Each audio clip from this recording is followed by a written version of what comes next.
So hello guys, samahan niyo akong mag-install ng aking motor. So yung gamitin natin Castrol 800 ml, tsaka yung tabo, paglagyan na ng use oil, tsaka 17 mm na wrench close para dun sa drain plug, tsaka pliers pang open dun sa cup or dun sa dipstick. So yun muna unahin natin guys.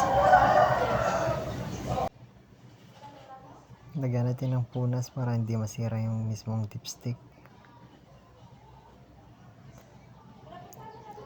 Yun, nung inopen na tinakpan natin ulit para di malagyan ng mga buhangin ganyan. Tapos doon naman na tayo dun sa drain plug. So yun yung drain plug natin.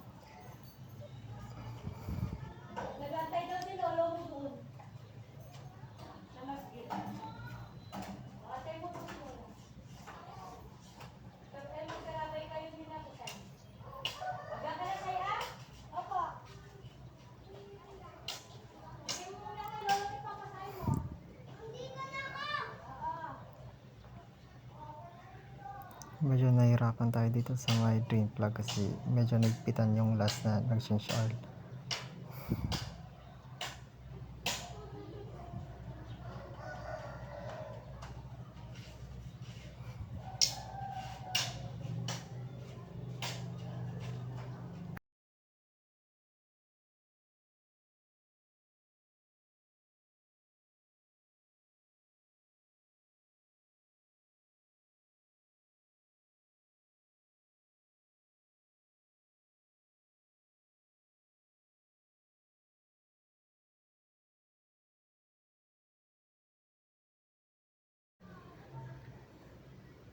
So ayan, natanggal na yung drain plug. So ayan na, hayaan na lang natin yan tumulo.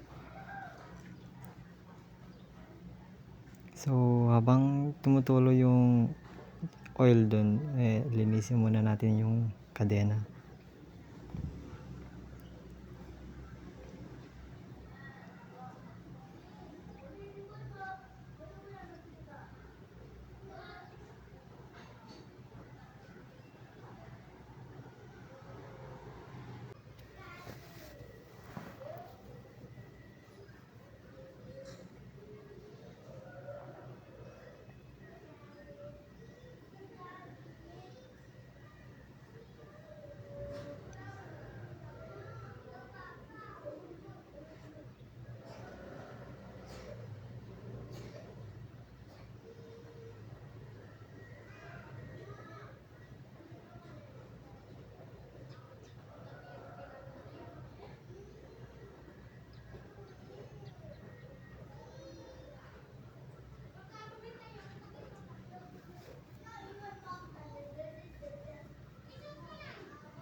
So ayun, okay na. So yung gagamitin natin para sa kadena gear oil. Pero yung ginagamit ko minsan yung use oil for emergency purposes. So yun, tinanggal natin yung dipstick. Tsaka ko pinunasan ito. Tapos kinikik ko para lumabas yung mga maduming oil.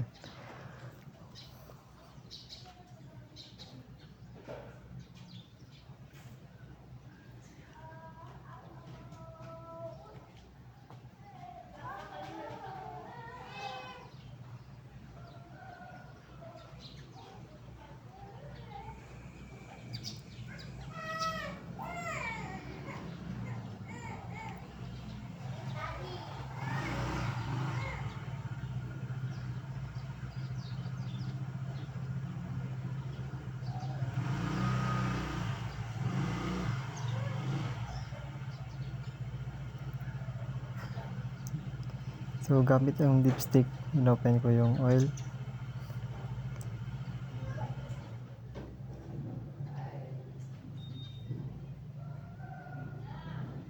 Wala akong gamit na umbutido kaya ayun, mano-mano na lang.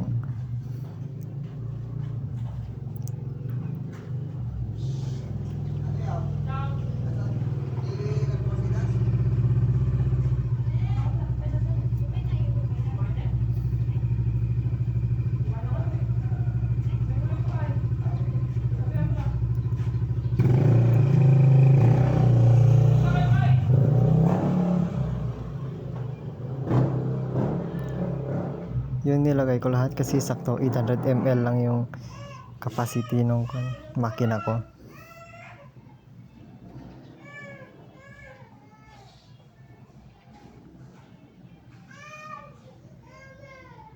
Pinunasan ko ulit yung dipstick para siguradong malinis. Tsaka ako ito sinarado.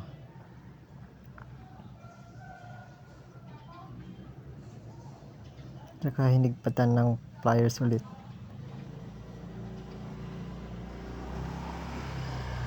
para secured. Yun.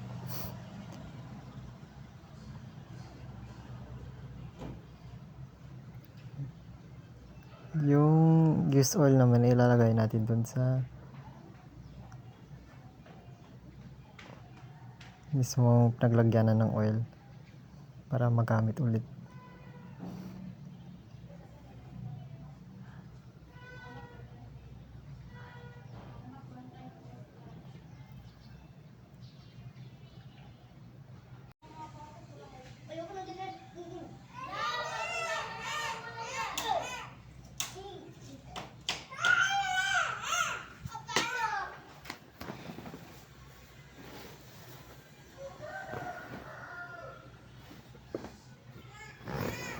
So yun guys, pandarin natin para goods na goods na.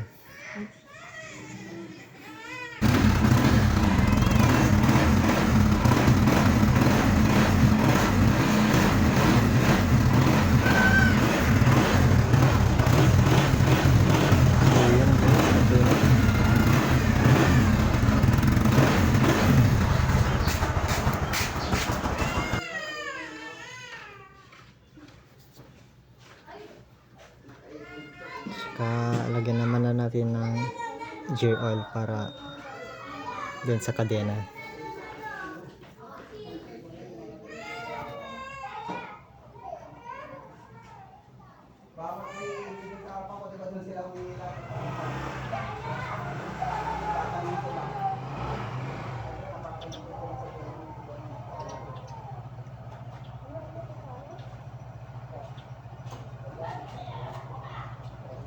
So yun guys, binirit para kumapit yung gear oil. Tsaka yun, okay na guys. Salamat sa panonood.